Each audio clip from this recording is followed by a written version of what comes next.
June 2019 brought an end to my first election campaign, running for Oak Hill City Council from Ward 2 at the age of 18, receiving 33 votes, coming in 8th place out of 9 candidates. I congratulate all of the winners and hope they will make decisions that ambitiously improve Oak Hill.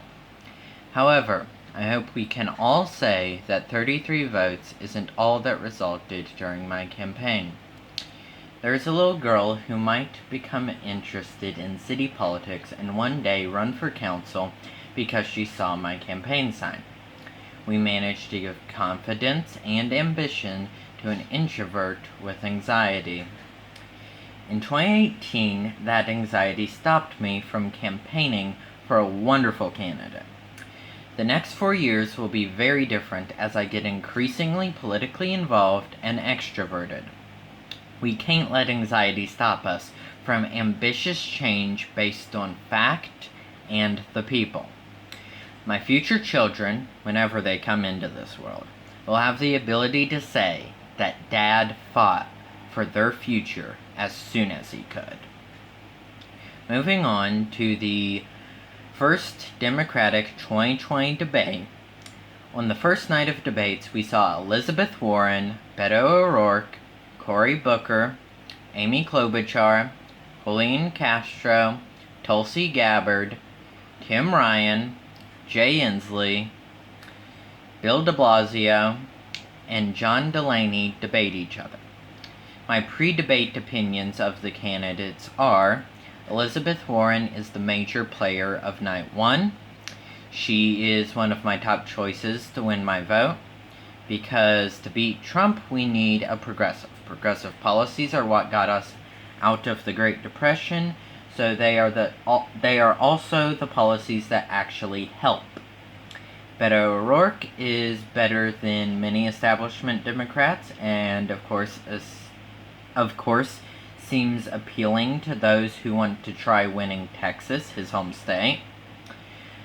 He has dropped in the polls for trying to talk to people more than the press, which angers the press. Beto is not on my list of contenders. Cory Booker. He is one of those people who try to be progressive, but is obviously not. It would be like a toy car run over by a monster truck named Donald Trump if he won the nomination. Amy Klobuchar is a conservative Democrat and has thrown binders at employees, so a conservative with a temper that is not a good boss.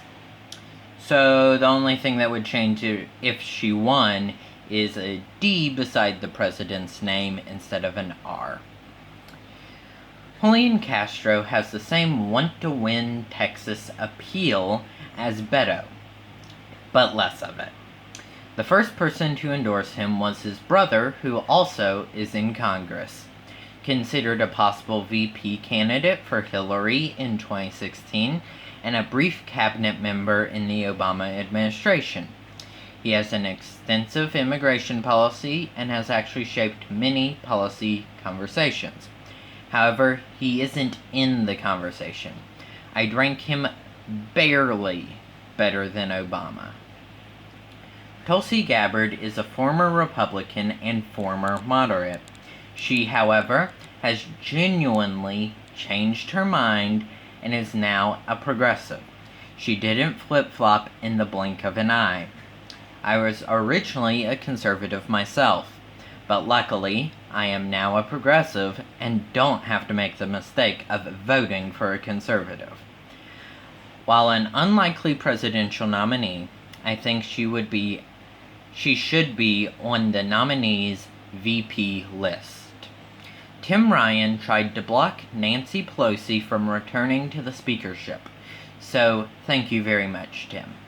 However, he has a history of flip-flopping on key issues. We saw that lose in 2016 already. Jay Inslee is another faux progressive. He has many good plans, especially on the climate.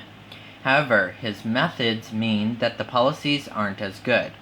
It's how Obamacare is a good start, but not good enough. Jay Inslee's policies are a good start, but not good enough. Bill de Blasio. His signature policy in New York City was universal pre-K, which is amazing. However, like many politicians, he tried to win over a big company, in this case Amazon, with tax breaks and other policies with the idea of bringing jobs to the area. What actually happens is that the company is given a free home to do effectively whatever they want, and then never pay it back by leaving after the deal is up, or demands the deal be extended. John Delaney is the guy who announced all the way back in 2017. In politics, you must know how to market yourself, and he has had more time than anyone else to try that. However, he failed, meaning he would fail in the general election. Now, my post-debate opinions are: Elizabeth Warren showed why she is in the top level of candidates and is rising in the polls. She is a wonderful progressive and is one of my top choices. Beto O'Rourke performed poorly and further limited his short speaking time by saying everything in Spanish and English. Cory Booker has ideas that sound good and a profound story. However, looking at his answer on how to get a Supreme Court nominee confirmed against the Republican majority, his answer was effectively, he can't get one confirmed without a Democratic majority. Amy Klobuchar was trying her best to seem more liberal than she really is. She, however, when asked specifics, said her moderate positions that will lose the election. Julian Castro actually managed to get his ideas out to the people, but he went after Beto O'Rourke to try and get more home state support instead of Warren for more widespread support. Tulsi Gabbard showed her progressive policies and her anti-war because she's in the military attitude instead of the suicidal pro-war attitude that many in the military have. I view her as a strong choice with a chance. Tim Ryan was frequently a guy who I had to look at the nameplate to recognize, as he didn't seem to have unique ideas. Other than being from Ohio and understanding the struggle with big industry leaving, he performed poorly. Jay Inslee would ruin everything he said by mentioning how he did it already in his home state. It's good to be proven effective, but don't shove it down people's throats. Bill de Blasio knew how to insert himself into the conversation and mention good policy or respond correctly. De Blasio is vying for number 5 on my top 5 list to replace Pete Buttigieg if Buttigieg fails to prove himself. This spot is behind 3 other Democrats and a Green Party candidate who occupies the number 4 spot. John Delaney showed he is a failure at marketing himself. He also failed to insert himself into the conversation multiple times. On day 2 of the first Democratic 2020 presidential debate, there were Bernie Sanders, Joe Biden, Kamala Harris, Pete Buttigieg, Marianne Williamson, Andrew Yang, Kirsten Gillibrand, Michael Bennet, Eric Swalwell, and John Hickenlooper. My pre-debate thoughts are that Bernie Sanders is my number 1 choice as president. He understands that it is okay to fight the establishment and that all of the problems the media pretends he has are false. He is not afraid to say what he stands for. He would have won in 2016 and will win in 2020 if nominated. Joe Biden is the establishment and is more moderate, With Mitch McConnell refusing bipartisanship, Biden's approach won't work. He has lost every other time he ran for president for a reason, and I expect that to happen this year. Even if Biden made it to the White House, it would still be a loss for Democrats, as Republicans would use the same stall for 4 to 8 years tactic they used on Obama. Finally, Biden claims not to want Obama's endorsement, yet mentions him in every second of his ads. Kamala Harris is a fake progressive, supporting the policies simply for optics.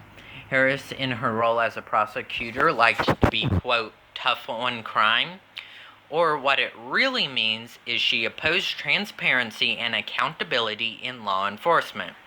Lastly, I took a computer graphics class my sophomore year of high school, and her, quote, logo breaks every single rule of a good logo. It's too bulky and unappealing. Politics is marketing yourself and your ideas. If whoever decided to approve her, quote, logo needs to be fired. Pete Buttigieg. I believe that he is a good politician and supports good policies. However, he isn't the best in explaining those policies, and despite military experience, is unable to push reform through his local police department. I am disappointed to have to say this, as he is the one in my top 5 I anticipate replacing after tonight. But once he is able to better articulate his messages and has pushed reform through South Bend's police force, then I'd love to see Buttigieg try again. I don't blame any of this on his young age. Marianne Williamson is a spiritual self-help author or something like that. I am sure she has and can help people with her books. However, she will not/would not be taken seriously in the primary, the general, or in Oval Office. I believe Trump will be the only president to pull off something like she is trying. Andrew Yang is a businessman who I have only ever seen supported by Trump supporters wanting to have a joke candidate win, or people who take politics as a whole as a joke. His signature policy is giving every citizen a universal basic income of $1,000 a month. I support giving dividends to the people, but I don't support bankrupting our country in 2 months. Universal basic income has some positives, which is why I have what is a moderate version of one, Profits for the People. But it's too far left for me. Kirsten Gillibrand is most widely known for supporting the hashtag #MeToo movement. She has nearly no charisma, however, performing a flip-flop from moderate congresswoman to very, very liberal senator. I don't particularly trust her, nor feel she deserves trust. There is evidence that her liberal views are a character she plays in front of the cameras. Michael Bennet is another moderate who would lose easily to Trump. John Hickenlooper might be able to do better than Bennet by having Republican John Kasich join his ticket, but would still lose. Eric Swalwell is running only on gun control reforms that the more popular candidates support already. After the second night of debates, my thoughts are that Bernie is still my number 1 choice, but was easily ignored. What's good is Bernie doesn't wait until the debates to tell you specifics and how to pay for them. However, it can sound like a broken record sometimes. Regardless of his performance, he is still the best candidate policy-wise and to defeat Trump in the general election. Biden defended his previous statements by dodging the question or defending horrible decisions. When Harris told him how his opposition to a policy affected herself, he simply couldn't justify it or say he made the wrong decision. I can't wait for Biden to fall out of first place. While Harris was wonderful in her attacks and messaging, the answers she gave also included dodges. Overall, her act as a progressive is unfortunately convincing unless you take 9 pages of notes about what every single person said on both nights to see how her answers were truly dodges. Pete Buttigieg was looking like he would stay in my top contenders. However, when asked why South Bend's police force hasn't been reformed, he said it was because he couldn't. I appreciate honesty, and he does not remain, he remains in my top 5 in the 4th place position, which actually means he went up a spot. But only my top 3 do I truly consider top contenders for my vote now. Marianne Williamson. She made the top 5. She is my number 5 choice. I do not agree that we shouldn't focus on policy, but she is correct. We need to fight Trump's hate with love. Love is the only more powerful force. And while I doubt news agencies will cover it, she did say some policies. Repair relationships with European leaders. The quote that old bodies don't mean old ideas. Reparations for slavery/discrimination against African Americans. It was quiet, but she butted in during a 2-second silence in an argument to say no to deporting undocumented immigrants who don't commit crimes. She said that child separation combined with no hygienic care was kidnapping and child abuse, saying we must help Latin America if we truly want to stop the migrant crisis, and said we need to negotiate prices with Big Pharma. I still believe she doesn't have a chance at winning, however. She will assist in driving a good conversation in the party. In a poll after the debate, I said she won it. My opinion hasn't changed on Yang. He may seem more serious than Williamson when looking at the data, but looking at the reality of Yang supporters, he's a bigger joke than libertarian vermin supreme. The guy who wears a boot on his head has the slogan, "A dictator you can trust," literally promises a puppy to every home in America, etc. But perhaps Yang does have real support. Somewhere. Anywhere. Gillibrand performed decently, but that's exactly what it was, a performance. As mentioned, she only pretends to be this liberal with evidence that it's just an act. Bennett, Swalwell, and Hickenlooper are even more boring and worse than I thought. So I do believe that the first debate was very interesting and rearranged my top 5.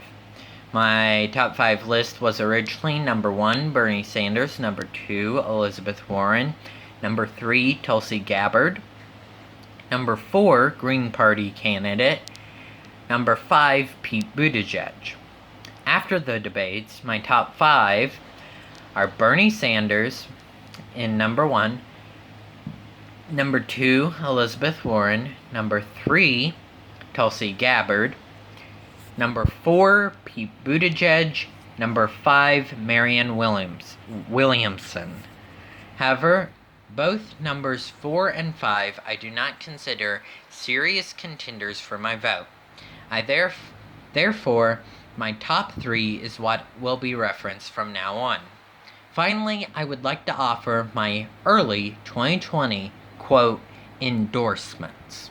For president, Bernie Sanders would bring honesty, policy, and electability. For U.S. Senate from West Virginia, Paula Jean Swearengin is a coal miner's daughter who understands climate change legislation needs to be both swift and job creating. She would be going against a governor's daughter, Shelley Moore Capito, in the general. For West Virginia House of Delegates, Margaret Staggers has shown that she is the only delegate from our district that truly makes the correct decisions. And Elliot Pritt would bring true representation and honesty rather than be one of the worst members of the legislature like our other delegates. And I'd like to encourage Selena Vickers for the same reason as Elliot. She came within 60 votes from getting nominated to the general in 2018. I know that she may not run, and that is fine, but I would like to reiterate that I think she should. West Virginia Governor, I believe that Stephen Smith would be able to bring success to West Virginia. I had a chance to speak with him at the March for Minden, and he is an amazing candidate. He also had a son, and he is an amazing father. I understand that there are other major stories from the month of June, such as the appalling conditions in the detention centers housing migrant children, and escalations with Iran as examples of recent major news. I simply have to say that hygienic care is a basic need, and that Iran is a stronger country than others we've been at war with. Not to mention that Congress should have their approval over wars and other military actions restored in good faith. I apologize for not including everything, but starting with this video, you can expect at least monthly videos discussing politics, specifically my opinions and involvement, as a vlog, which is a video blog, for those who don't watch online videos as often as me. I hope to cover more stories in those videos.